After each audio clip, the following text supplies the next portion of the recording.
What is it? It's 12:04 there, right? I guess it's time for drinking. Yeah, it's close enough. It's close enough. Lunch break. Yeah, unfortunately, it's 9 a.m. here, so unless I'm going to put whiskey in my coffee, I'll have to. Might as well. Yeah.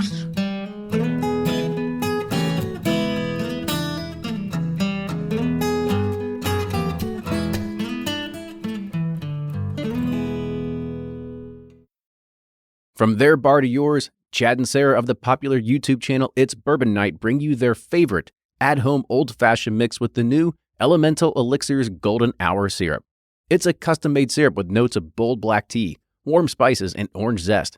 All you need is your favorite whiskey and ice. No bitters needed. One bottle makes 16 drinks, so that's only $1 a cocktail before you add your own whiskey. They can also be enjoyed in other cocktails or spirits, mocktails, coffee, tea, and anything you can think of. It's crafted locally in Lexington, Kentucky, and you can get your bottle now at whiskeyambitions.com. Play Whiskey Wednesday, Round 11, the memory game. Until June 26, each week you can win one of our 12 incredible grand prizes. Select 2 doors at checkout, and if they match on drawing night, you'll win that bottle. Not a match? No worries. You still score a Weller 12-year. Every $5 ticket gives you 5 chances to win, including 4 weekly bonus prizes. Get your tickets now at give270.org. Charitable Gaming License ORG 0002703. Ed Bly and Rising Tide Spirits are back again with a new release of Old Stubborn Bourbon. And this release of Old Stubborn is a premium hand marriage of 10, 11, and 12-year cask strength, barely filtered pot still bourbon. It comes in at a staggering 123.8 proof. And the flavoring grain for this one, which the last one was wheated, but this time it's now rye. Rich, sweet, and bold with a long finish that's sure to be another eye-opener. You can order online at Sealbox or thebourbonconcierge.com. And you can even purchase in person at Revival Vintage Spirits, and even now with very few select stores in Kentucky. You can get it now while you can, but be sure to do it because it's not going to last long. Always find what you love at Total Wine & More. With so many great bottles to choose from at the lowest price, it's easy to find your favorite Cabernet or a new single barrel bourbon to try with some help from one of their friendly guides. And with every bottle comes the confidence of knowing you just found something amazing. With the lowest prices for over 30 years, find what you love and love what you find only at Total Wine & More. Curbside pickup and delivery available in most areas. Visit TotalWine.com to learn more. Spirits not sold in Virginia and North Carolina. Drink responsibly and be 21. Do you ever pour yourself a bourbon, swirl it around, and then start struggling to come up with tasting notes? And perhaps you're also looking for a good Father's Day gift idea. Well, you can now solve both with a kit from Knows Your Bourbon.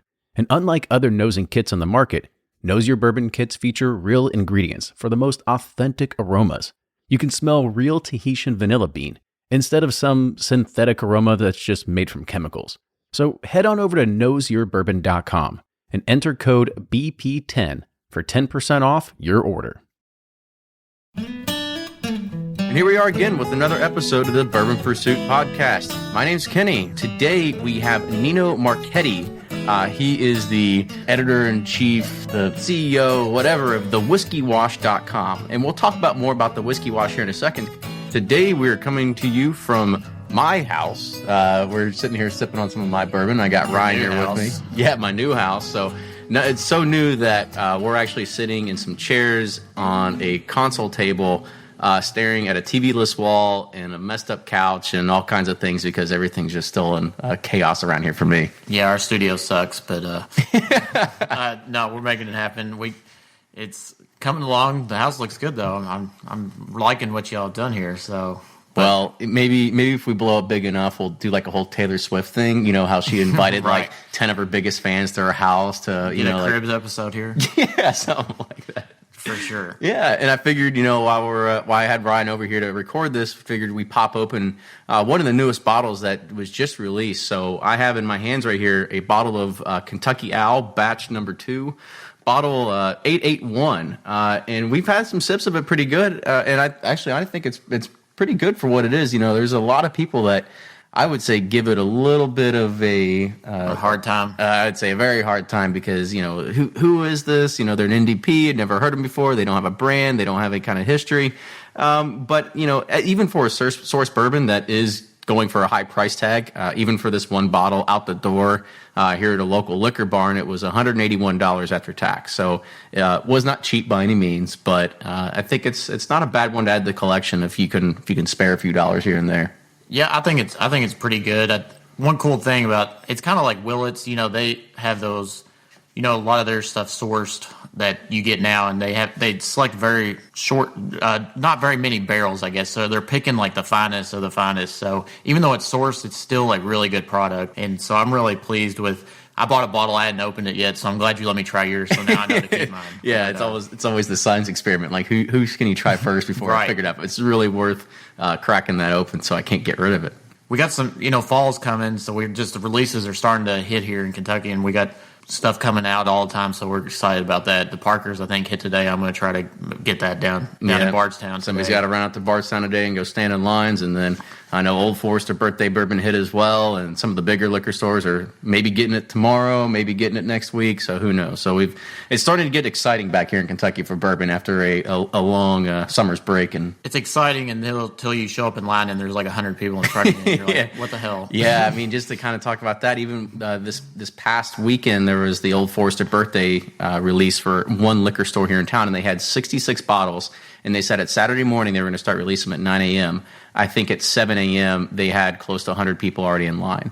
So it just kind of goes to show you that the demand around here in Kentucky, especially in Louisville, is just astronomical.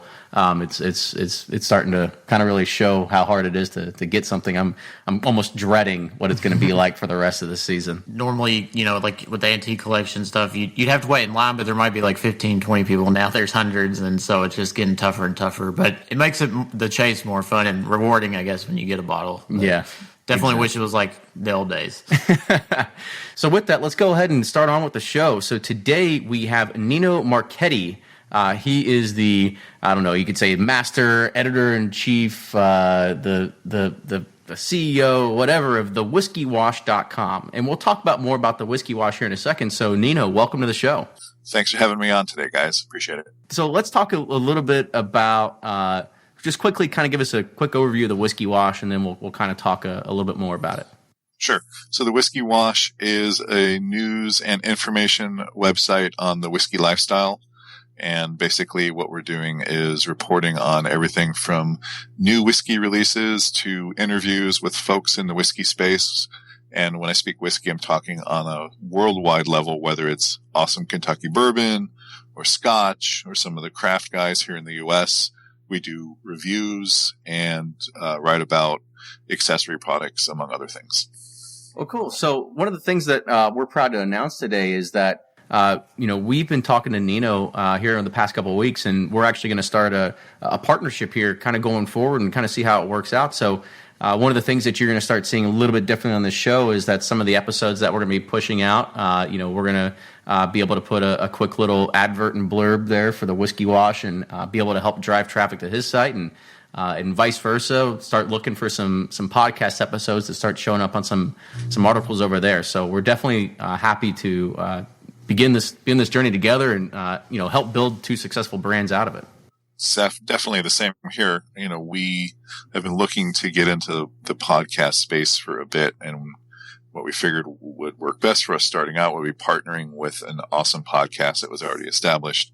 And I've been listening to you guys for a bit through my iPhone when I'm driving to and from my office. I am streaming the podcast, and I've been really impressed by the interviews you guys have been doing and the fun and light attitude you've had with the folks you've been talking about and covering the bourbon story there in Kentucky. There's just so many tales to tell. And so I'm definitely looking forward to working with you guys and featuring your podcast on the Whiskey Wash and working together to promote the whiskey lifestyle. Yeah, I mean, awesome. Yeah, with that, I mean, we're lucky that we do live here in Kentucky, so we are at ground zero for bourbon, if you will. So I mean, it would just make sense that's the spirit that we try to promote as best we can, because we're surrounded by it. But yeah, I mean, so who knows, here in the future we might get some Redbreast or whomever to kind of come on and talk to us. So we might expand out in the whiskey world if we run out of folks here talking about bourbon. I can't imagine you're going to run out of people to talk about bourbon in Kentucky. Yeah, it's not a short list by any means, is it? Yeah, no. I imagine you could probably do a couple hundred podcasts and still be like, hey, there's some guy in X town that wants to talk about bourbon. Let's go interview him. Right. Yeah, for sure. So speaking of, you're talking about stories. So tell us your story. How did you get involved in bourbon or whiskey? What was your first experience with it? So I've been a whiskey collector for a few years. I live in Portland, Oregon, and sort of the backstory there is that I've been drinking craft beer for quite a while. Portland's sort of the epicenter for craft beer in the U.S. We have hipsters. Hipsters. Yeah. Oh, tell me about it. But the thing I like about Oregon, though, at least a few times I've been to Portland, I mean, you can't swing a dead cat without hitting a brewery. I mean, No. there's one on every single block, and I love my porters and stouts. And the great thing about being there, they're always in stock, they're always in season. Versus when you come here in Louisville, if it's summertime, good luck trying to find a porter or a stout on draft anywhere. I think at the last count, we had something like, here we go. There were 61 breweries in Portland alone, and an additional 30 in the outlying suburbs for a total of 91 breweries in the greater Portland area. So, and none of them seem to go out of business. Everybody loves their craft beer. So, drinking that, started getting into barrel-aged beers, stuff that's been aged in bourbon barrels. And that kind of got me thinking, I wonder how the bourbon would taste against the beer. So I started tasting the two of them together and was like, oh, this is pretty good. So I started drinking bourbon. Yeah, Boilermakers. Oh, God. I remember those from college, man. That was not a fun time. God. I started drinking bourbon away from the beer, and that was a couple years back, and started collecting a few bottles here and there and getting into other types of world whiskey like a Scotch or what have you. But bourbon sort of continues to be one of my main passions. And yeah, I've just got a big collection of Kentucky whiskey, both here at home and also at a storage site. And, site. My Lord. So you're telling me you got you got an offsite bunker or something like that, padlocked yeah, up? Well, I live in a small apartment, so the size of my whiskey collection doesn't allow fitting into the apartment at this time. So I kind of keep it stored off-site. I'm a bit of a whiskey collector in addition to a writer, so I guess you could call me a whiskey geek overall. Hashtag whiskey problems. Right? Yeah. Pretty much. Not complaining. I'm just looking at my whiskey collection right now from across the room, and I've got the IW Harper 15, the Blade and Bow 22. I've got a Woodford Reserve sitting over there, a few other bottlings. So, and it varies night to night what I like drinking. Sometimes it's bourbon, sometimes it's Scotch, but mostly bourbon, and enjoy. You must like Twig stuff coming out of Kentucky. You've said that 10 times on these shows. Yeah. Ryan's not the biggest fan of Scotch all the time. So. I know. It depends on the mood, It really just depends on the mood. Well, it sounds like we could have a Hoarders episode whiskey edition with you or something like that right. at some point. No comment. Yeah. So I guess let's talk a little bit more about the site. So talk about some of the articles that you guys have that you kind of feature, because I visit it quite regularly, and it seems like you always have a ton of new content coming out every single day. It's not like one of those regular blogging sites out there where it's one person doing it and there's a new article by him or her, every other week or something like that. But I mean, it's a constant rotating of information. So kind of give us some information about, what you're doing. So the focus of the Whiskey Wash is basically to sort of look at the way whiskey magazines have been publishing and bring that into the online space, again, covering things on more of a global level. So, part of our coverage on a daily basis is bourbon. It's sometimes other whiskeys of the world, it's accessories, and there's just so much information out there to report on that we have plenty of stories to be able to potentially write about. So the site's been around for a little over a year as a full-time venture. I started it as a hobby blog just to see, if there was interest in folks reading about whiskey content on a larger scale like that. And definitely there has been. And at this point, I've got quite a large group of folks that have come on board to contribute writing with us. I have a couple of people there out of Kentucky that are contributing stories. I have a large group of folks here in Portland that are doing whiskey reviews for the site. And with that, we're reviewing everything from bourbon to craft, etc. I've got a couple other folks that are covering whiskey in other parts of the country, sort of writing about what's in their backyard. So, I mean, there's just a lot of whiskey stories out there to tell tales about. Let's talk about some of the writers, because I know one we've actually had on the show before. Yes, Maggie Kimbrell is we call her our bourbon country editor at large. And basically, I had come across her over social media. She's a very active Twitter person, as we all know, especially talking about things with bourbon and some of the writing she'd already done. So we started talking offline and chatted with her and decided to bring her on to be sort of our first Kentucky-focused writer. And she's been writing with us now for, I think, about 2 months, maybe 3 months. And she's been contributing some great stories that have really resounded well with our readers. One story she had done recently, which talked about high proof bourbon, was one of the most popular stories on the site for a while. She's interviewed some of the whiskey legends like Jim Rutledge.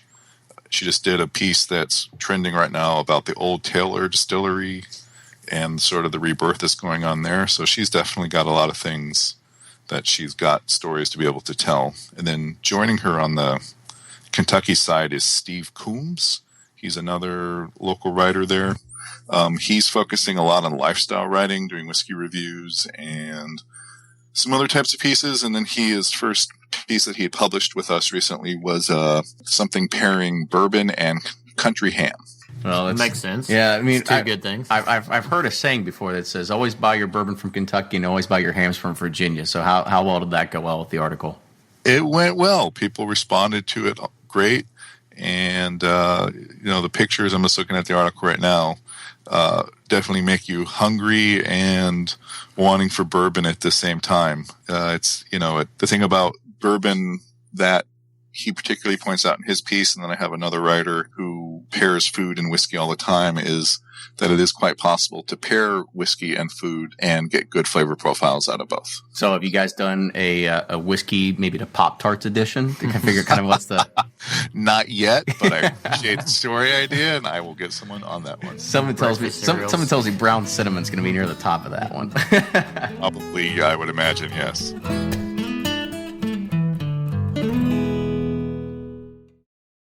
Shopify's already taken the cash register online, helping millions sell billions around the world. But did you know that Shopify can do the same thing at your retail store? Give your point-of-sale system a serious upgrade with Shopify. Shopify's point-of-sale is your command center for your retail store. From accepting payments to managing inventory, Shopify has everything you need to sell in person. And with Shopify, you get a powerhouse selling partner that effortlessly unites your in-person and online sales into one source of truth. Track every sale across your business in one place and know exactly what's in stock. Connect with customers in-line and online. Shopify helps you drive store traffic with plug-and-play tools built for marketing campaigns, from TikTok to Instagram and beyond. And get hardware that fits your business. Take payments by smartphone. Transform your tablet into a point-of-sale system, or use Shopify's point-of-sale Go mobile device for a battle-tested solution. Plus, Shopify's award-winning 24/7 help is there to support your success every step of the way. Do retail right with Shopify. Sign up for a $1 per month trial period at shopify.com/bourbon, all lowercase, and go to shopify.com/bourbon to take your retail business to the next level today. Shopify.com/bourbon. If you're anything like me, then you can't get enough about bourbon. And that's why I'm a subscriber to Bourbon Plus magazine. Bourbon Plus is a quarterly publication that tells the stories from the heart of bourbon, the farmers who grow the grain, the distillers who labor over the process, and the people like you and me who raise their glasses to celebrate it all. Subscribe to Bourbon Plus magazine today at bourbonplus.com, that's PLUS.com, and use code PURSUIT at checkout for $5 off your subscription.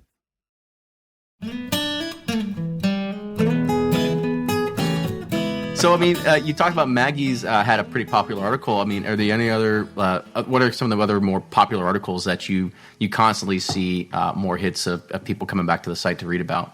We have been working with a search engine called Wine Searcher, and we've been promoting a list of their most trending and most expensive bourbons and whiskeys. And so 2 of the most popular articles on the site on a regular basis are 50 of the most expensive whiskeys in the world. Hint, it is mostly Scotch, and 20 of the most expensive bourbons in the good old USA. Those tend to be ones that trend most constant on the site. I think people are curious to know, which bourbon in particular is being the most expensive out there. And obviously we know the answer to that one without even having to give the formal name of it. So, Right. yeah.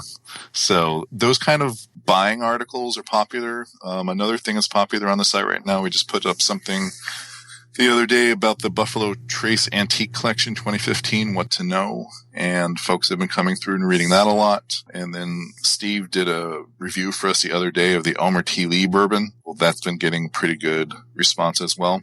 So, as far as bourbon articles in particular go, people like to read a lot about reviews, and they like to read a lot about lifestyle pieces, sort of, what are things I can do there in Kentucky, or, what can I pair bourbon with, what have you. So, and in fact, bourbon in general is our most popular whiskey category amongst the different ones we have, in large part that reflects the fact that we're an American-based website, and most of our traffic comes from the Eastern Seaboard. So a lot of folks are wanting to know about, what's going on there in Kentucky. Yeah, I was going to ask about that because, I know Scotch, even Scotch trading, as you kind of talked about earlier, it's still a pretty big thing. So, do you kind of see you guys almost shifting to be, I know you want to stay, have a playing field that's pretty level amongst all the different kinds of spirits, but do you kind of see more of an influx of saying like, okay, we see more people are reading about bourbon right now. Do we need to start, cranking out more stories about that? Or is there an inkling to kind of say like, well, maybe we can drive up some traffic for the Scotch drinkers out there? When we write articles, a lot of it's dependent upon the information that we have available to us to write stories on, because obviously we're not just going to write stuff out of thin air and make up things. But when you look at... come on.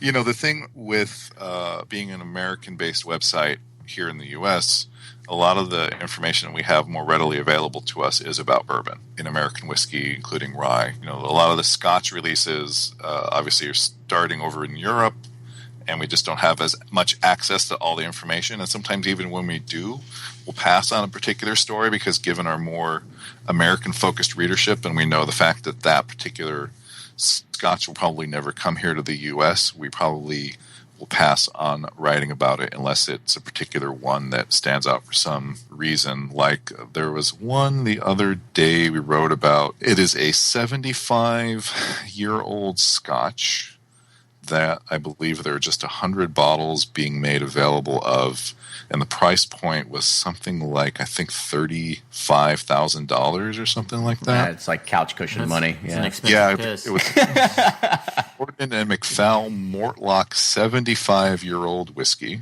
And actually, that was a very popular article on our site for a bit. I think just because people were like amazed at the price point and the fact that it's presented in a hand-blown decanter. Yeah, the price point was around $30,000. That's a BuzzFeed title right there. I'm sure that would attract a lot of people. I don't know. I find it hard to stomach to spend $35,000 on a whiskey or a Scotch.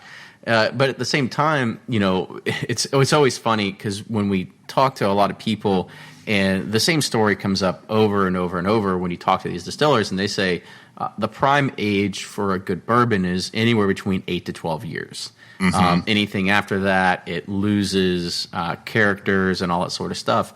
So when I think like, oh, it's been sitting, they made it and then they put it into a bourbon barrel and it's been sitting there for 75 years. It's like, what possible kind of combinations of something could it actually have? And not only that is, even with the story about this year's Buffalo Trace Antique Collection release of George T. Stagg losing 80 to 84% of its yield to evaporation, like something that sits there for 75 years. What's the evaporation? Well, it's not as hot as there as it is here. Yeah, I would think so. But well, they only ended up with, like I said, I think about 100 bottles, and that was from one single cask.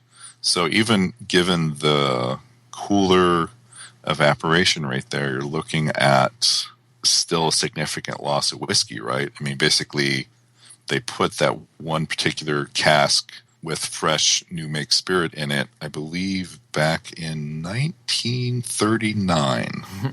Yeah, and that's a then while basically ago. one family nurtured that particular cask for several generations before they cracked it open, I believe earlier this year.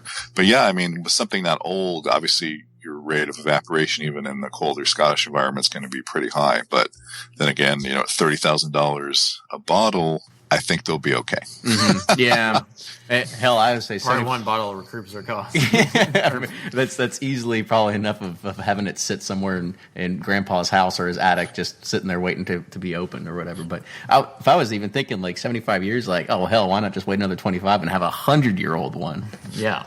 No, I suppose putting it another way, you know, if we think the average bottle of Pappy Van Winkle is, you know, about 1,500 average, that's like, you know, 20 bottles of 23-year-old Pappy, right? Mm-hmm. So there you go.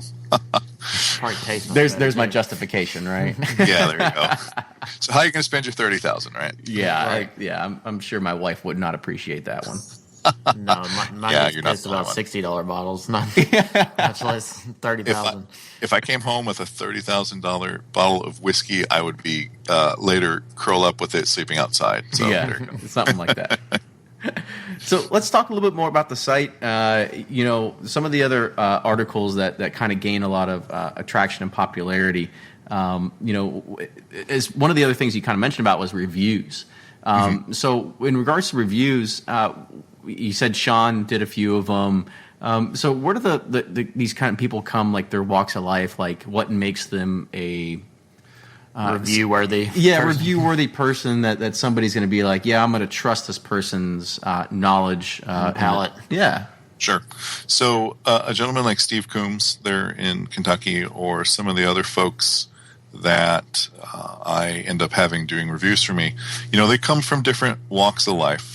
When I look at someone to review whiskey for the site, I don't necessarily look at their hardcore whiskey writing credentials and say, okay, you've been writing for XYZ publications and that makes you a qualified whiskey reviewer.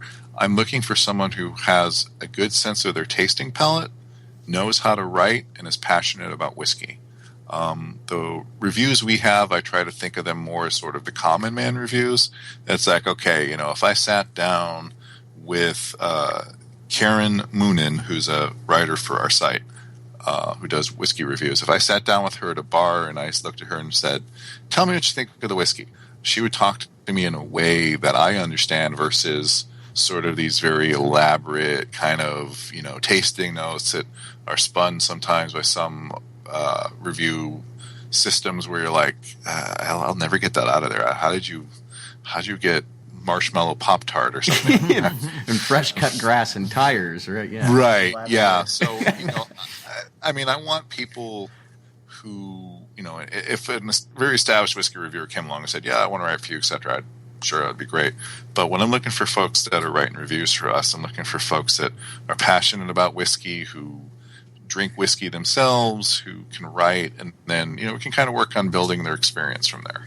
Yeah, I mean, I've always kind of looked at it. At least, you know, I don't do reviews because I guess my imagination's not there enough to sit there and smell something and taste something and then be like, oh yeah, I guess I do like get a sense of licorice or oak or honey or vanilla or caramel. But when I first tasted it, I'm like, yeah, it tastes like bourbon. It's just a little bit different than this one over here. Yeah, sure. Yeah, but no, it's always good to kind of get perspectives from people that actually know what they're doing, that can then influence the market to go either buy a bottle or not buy a bottle or anything like that. But even with that, even if somebody's doing a review on Elmer T. Lee, I don't think that's going to stop anybody from going out and buying a bottle, because it's one of the best bargain bourbons out there if you can find it, and it's always a staple to even have on your shelf. Yeah, and one thing I like about reviews too is like you said, we're not very creative. Like, oh, it tastes like bourbon. But when I do read a review and they say that they notice this, I'll kind of see myself. Yeah, you're right. You do kind of notice that, so it kind of makes you look for it and appreciate it even more. Agreed. You know, one of our reviewers, Tish, she is also a chef, so she has a lot of pairing knowledge. So the things I like with the reviews we do is, you know, I'll give my reviewers a lot of leeway to sort of write in their own voice. They sort of all follow a certain format of nose, palate, finish, and a score. But so like Tish, for example, she'll often, say, here's what I think of the whiskey, and here's some food I think pairs well with it. So some of our readers have responded really well to the fact that, okay, she just reviewed, a bourbon, and this bourbon goes well as a, with like chicken or something like that. So a Chipotle burrito with steak or guacamole or something, right? There you go. We actually are currently reviewing a chili whiskey here out of Oregon. So I'm waiting for the review back from my reviewer. It's a Chipotle whiskey from a young distillery that's also a well-established brewery. So I'll be curious to see what their thoughts are on that particular one. Yeah, it's interesting because even out there in Portland, it's surprising enough that there are whiskey distilleries all around the U.S. Yes. And also some, you can be a bourbon and not be from Kentucky, but it's as much as it's to our chagrin, right? That right. we don't want to say it, but it's true. It's true. Sure. By law, you can, but not to be Kentucky straight. For sure. And you will be surprised, and maybe you've had this experience yourself with your podcast, but the number of folks that we have to get in discussions with in our comments on specific articles or on our social media about the fact that bourbon does not come from just Kentucky.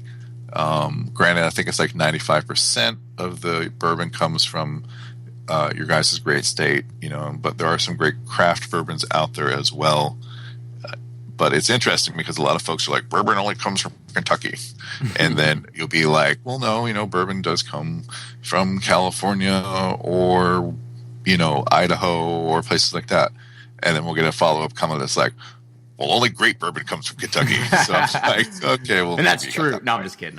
Maybe you got that one now. So. No, I mean, it's definitely true that not all bourbon does come from Kentucky, but 95% of the world's supply does, but with good reason. I mean, we did have a little bit of a head start on everybody else in the industry. So we've got, there's actually, if you go, there's a store here on Market Street.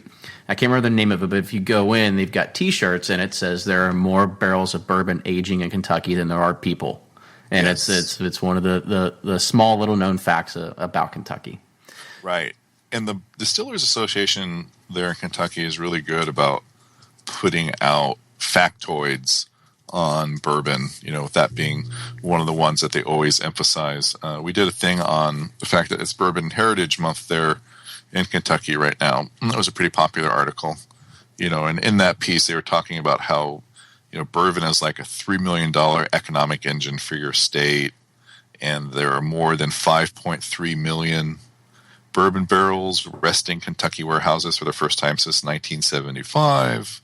And that you had close to 628,000 visitors there in your state last year, visiting the distilleries along the Bourbon Trail. So, there's definitely bourbon is made in many other places in the U.S., there's no doubt, but the heart of bourbon is easily there in Kentucky. And I think most people who drink bourbon recognize that.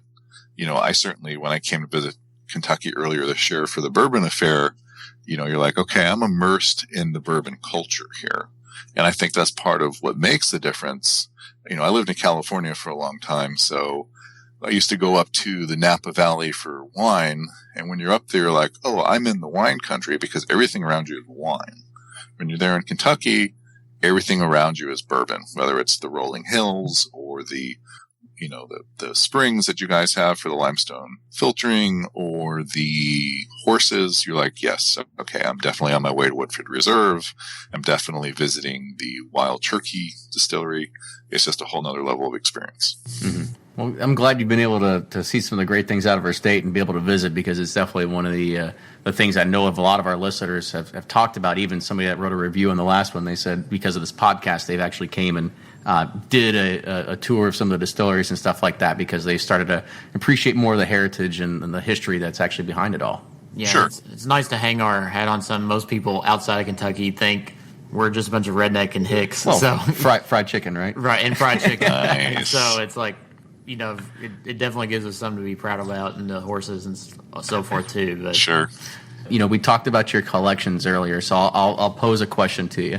So your apartment's on fire and you've got one bottle to grab. What's that bottle? And let's put a picture that everything that's in your outside bunker that's padlocked is all inside your apartment. So what's the one that you grab? Oh my God. Can we take like 15 different takes on this so I could just give you a different one to choose from? I have to say probably my Blade and Bow 22 year. Oh, that's surprising. Yeah. Yeah. I know that one hasn't gotten the best reviews from some of the writers out there, but I'm just really enjoying the flavor profile of that. And I am a fan of bottle design. That's kind of a sucker for that. And I just think it's a beautiful bottle design, but I just think it's a good taste in whiskey. So I would probably grab that and run if I had to grab one particular bottle. And it won the best neat bourbon, didn't it? In the San Francisco competition? I believe it did. I think Fred Minnick had written about that a while ago, and I think he was surprised, among others, at that, because you talked earlier about that whole sort of like, what is that window for that perfect bourbon, right? And obviously the Blade and Bow 22 year is well outside of that, but for whatever particular reason, this one stands out from some of the other older bourbons. It doesn't taste quite as wooded, I think, as some of the other ones I've had in that age range. Well, I'll wait for Ryan to go out and buy a bottle, and I'll take a sip of his now. Nice. Well, Nino, thank you again for joining us on the show today. It was a pleasure talking to you. So we'll have to have you come back again soon. Thanks for having me on, guys. Great. So as we announced earlier, we're going to have a partnership. So you'll hear some adverts and some blurbs coming in, so some shows that are coming up. But if you could, always write reviews on iTunes. We love seeing the feedback. Also, you can follow us on Instagram and Twitter. Our handle is @BourbonPursuit. There's also, you got our Facebook page. You can like us there as well if you want to kind of get some of the updates that we put on Instagram and Twitter into your newsfeed, as well as all the latest podcast release will be in there as well. Yeah, thanks again, Nino. Appreciate your time. And just want to encourage our listeners to go to the Whiskey Watch. It is a really good source for all information on bourbon and whiskeys in general. So with reviews, everything. I've been really impressed with the site since we hooked up with Nino. So definitely y'all need to check that out. And we appreciate y'all listening, and we'll see you next time.